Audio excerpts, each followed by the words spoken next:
الابن يسرق أباه ويلقيه في دار المسنين لينفرد بالمال، لكن الأب يعود كالسلطان ليشتري الشركة بالأموال المخفية وينتقم بذكاء لا يتخيله عقل.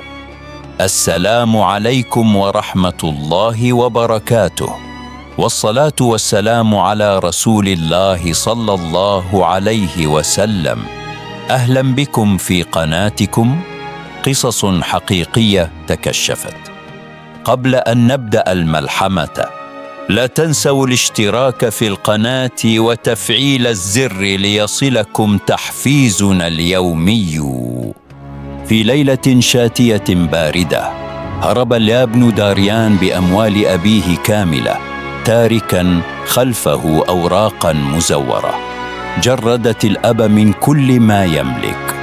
ولم يكتف داريان بالسرقة، بل قاده جحوده لأخذ أبيه العجوز غوران وإيداعه دار رعاية المسنين عنوة ليتخلص منه للأبد. وقف الأب غوران بجسده المهيب ولحيته البيضاء أمام باب الدار، ينظر إلى الأفق بعيون ملؤها الصدمة والحزن العميق على طعنة ابنه. دخل غوران غرفته الصغيرة البسيطة في الدار، وجلس على طرف السرير يفكر في كيفية استعادة كرامته وإمبراطوريته التجارية المسلوبة.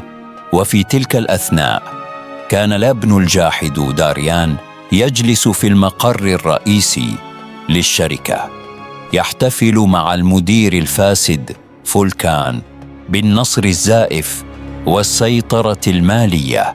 لم يستسلم الأب غوران، بل بدأ يتحدث مع نزلاء الدار، مكتشفاً أن بينهم عقولاً تجارية قديمة وخبرات أهملها الزمن والظلم. وبفضل ذكائه كسب غوران ثقة الحارس العملاق تارون، الذي أعجب بهيبة الأب وقرر أن يكون حليفه السري داخل الدار. وعبر هذا الحارس أرسل غوران رسالة سرية لمساعده القديم المخلص أصلان، طالبا منه بدء خطة الانتقام الصامت. التقى أصلان بالحارس تارون في زقاق مظلم ليلا، حيث تسلم الرسالة المختومة، بادئا بتنفيذ الأوامر بكل دقة وسرية. بدأ أصلان بتجميع أموال من حسابات قديمة خفية لم يكن يعلم عنها الابن شيئا، تمهيدا للضربة الكبرى. وبتوجيه من الأب غوران قام أصلان بشراء أسهم صغيرة نامية لحساب الأب لإعادة بناء النفوذ المالي من تحت الركام. بدأت الأموال تتدفق سراً إلى غوران، فقام بتعيين السكرتيرة السابقة تالين التي طردها الابن لتكون عينه النظيفة على حسابات السوق. ومع اتساع الخطة وجه غوران أصلان لشراء شركات ناشئة ملاحية وتجارية تنافس شركة الابن دون أن يشعر بوجود أبيه. وفي كواليس الدار كان المنافس الجشع فولكان يحث داريان على عقد صفقات مشبوهة، غافلين عن الفخ الذي يحاك لهما. ولتأمين الجانب القانوني استعان غوران بالمحامي العجوز برانكو لإبطال أوراق التنازل المزورة وتوثيق الأصول الجديدة. وفي لحظة حاسمة نجح أصلان في شراء كتلة ضخمة من ديون شركة داريان، ليصبح الأب غوران الدائن الأول لابنه الخائن. صدم داريان عندما وصله إنذار قانوني بسداد ديون هائلة، جاعلاً شركته على شفا الانهيار المالي التام. حاول فولكان رشوة المحاسب سلوان لتزوير دفاتر الشركة للهرب من الأزمة، لكن تالين كانت تراقب كل حركة بدقة.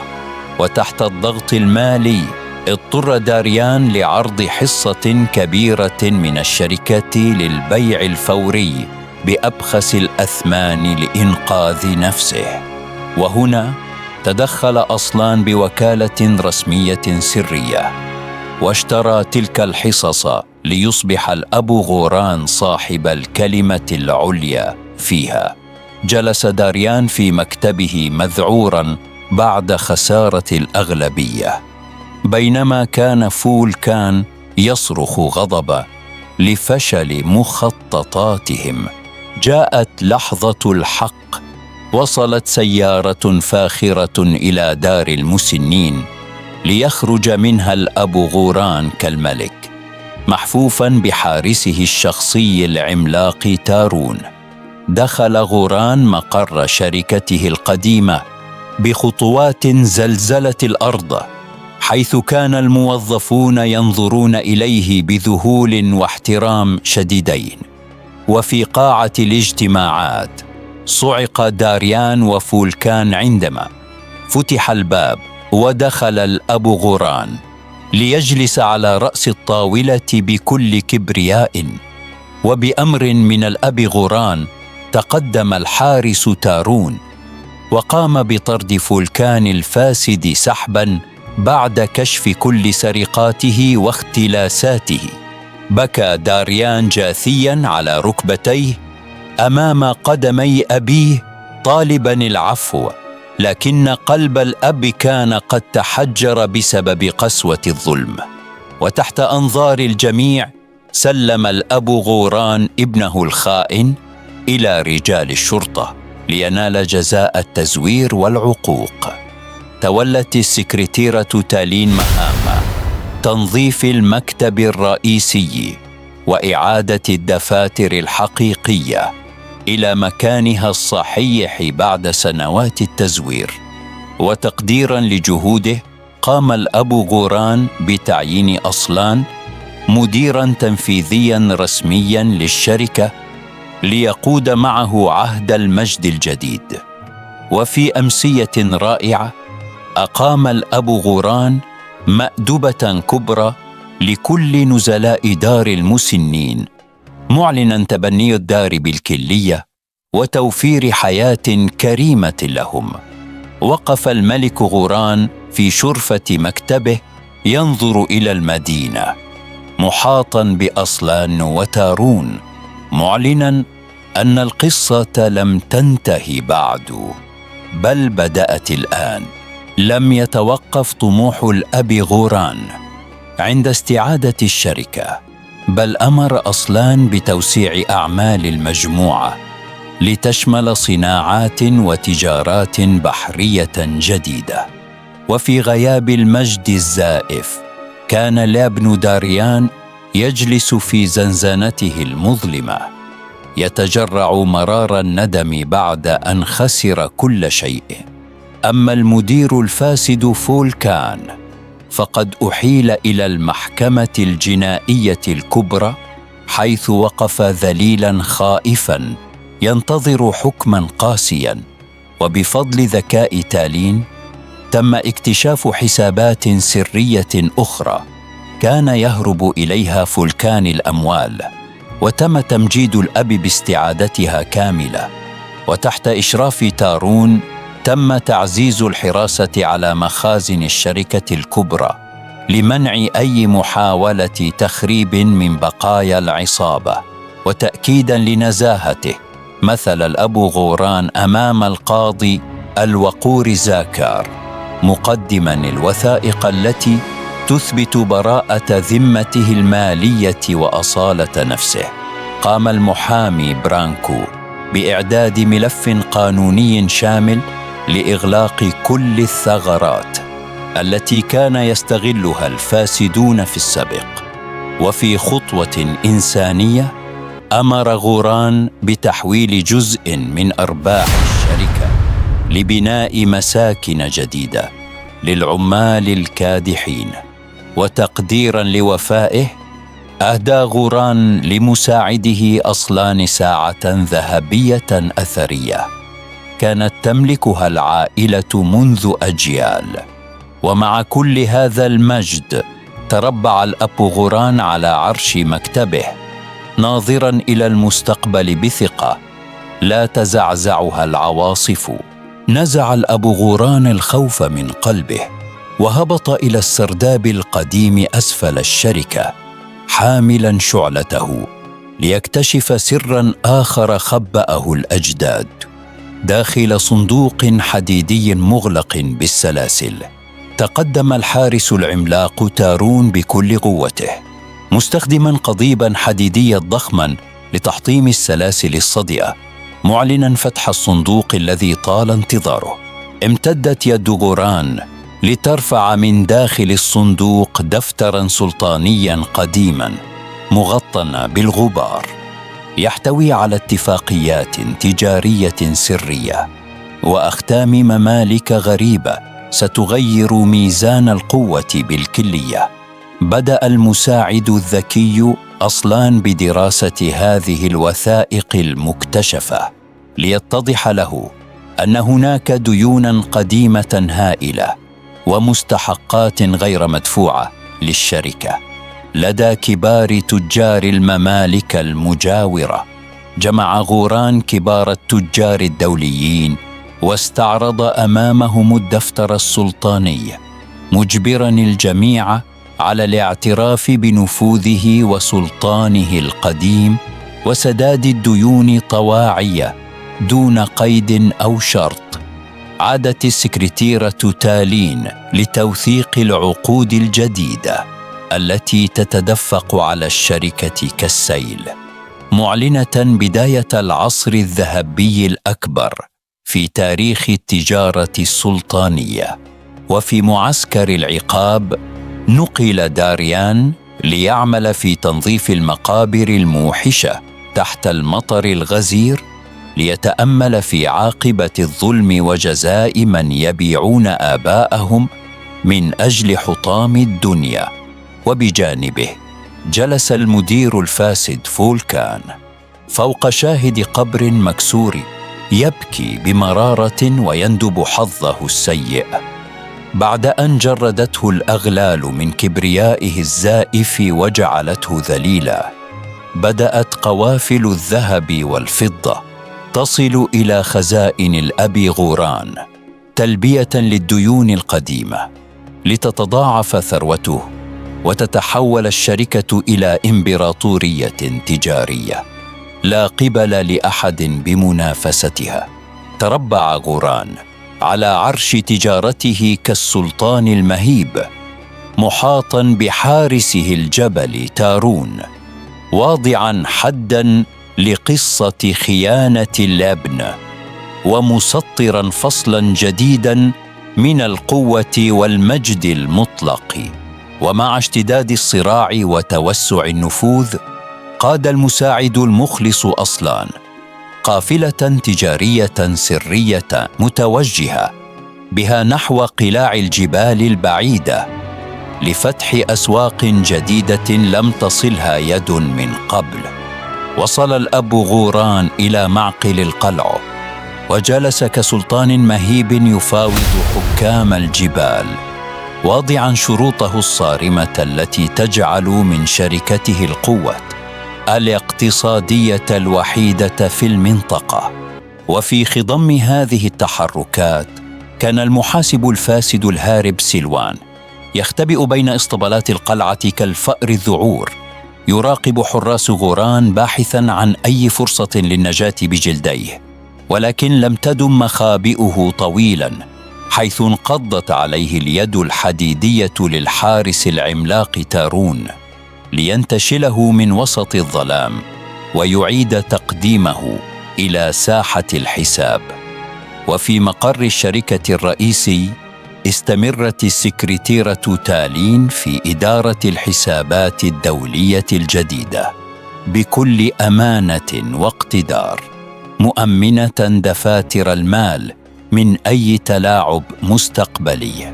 أما الابن الجاحد داريان فكان يقبع في زنزانته اليانفرادية تحت الأرض، يقتات على كسرات الخبز اليابس، مسترجعاً الأيام التي كان يرفل فيها بنعيم أموال أبيه وسرقته.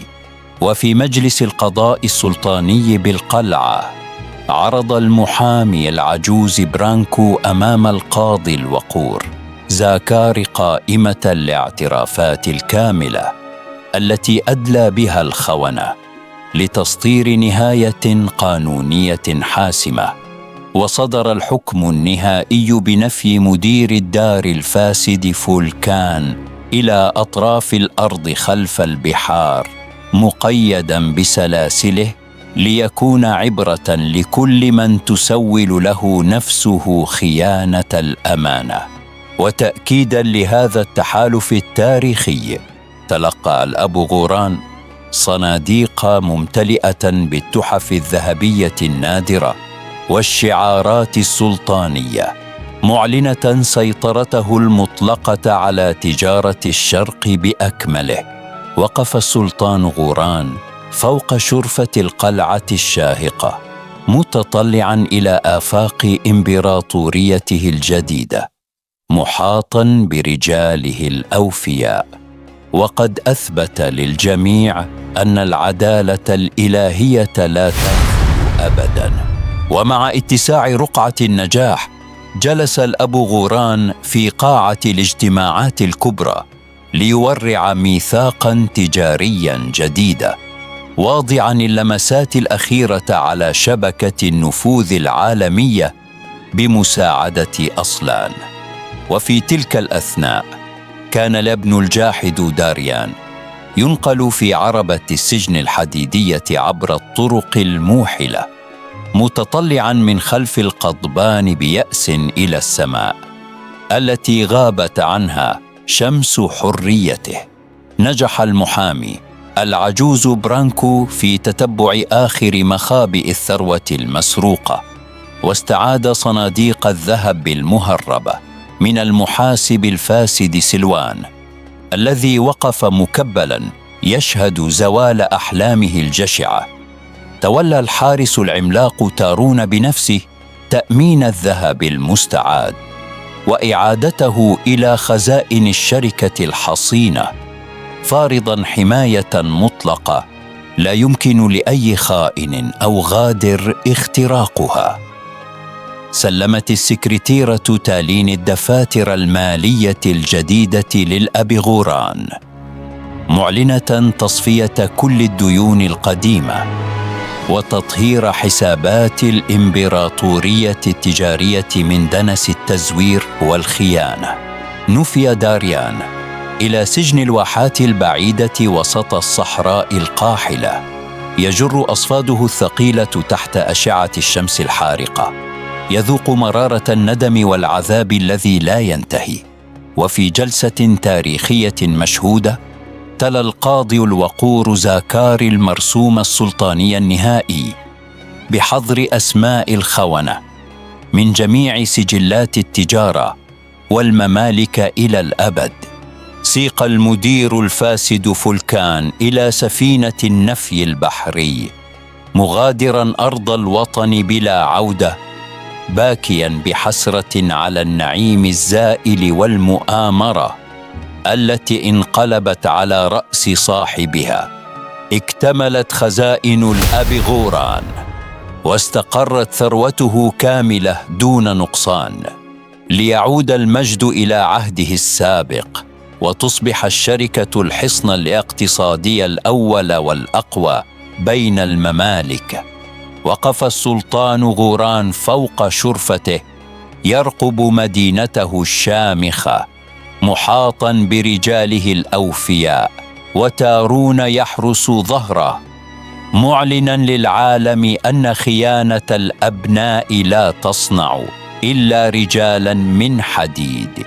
ومع اقتراب النهاية، كان المساعد المخلص أصلان يطوف أروقة الشركة ليلا، متأكداً من إغلاق كل الأبواب والملفات القديمة التي شهدت على سنوات الغدر والخيانة.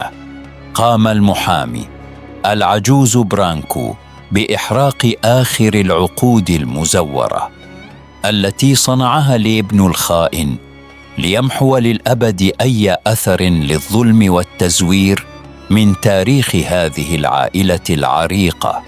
وضعت السكرتيرة تالين دفاتر الحسابات الجديدة والنزيهة في مكانها الآمن لتعلن رسمياً طي صفحة الماضي المظلم وبدء عصر من الأمانة المطلقة.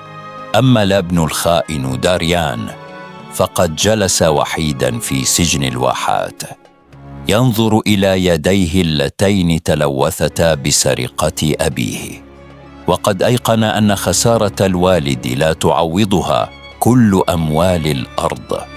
وفي جزيرة النفي البعيدة وقف المدير الفاسد فولكان وحيدا وسط العواصف يتجرع كؤوس الذل والندم بعد أن قاده جشعه وطمعه إلى نهاية مخزية ومهلكة.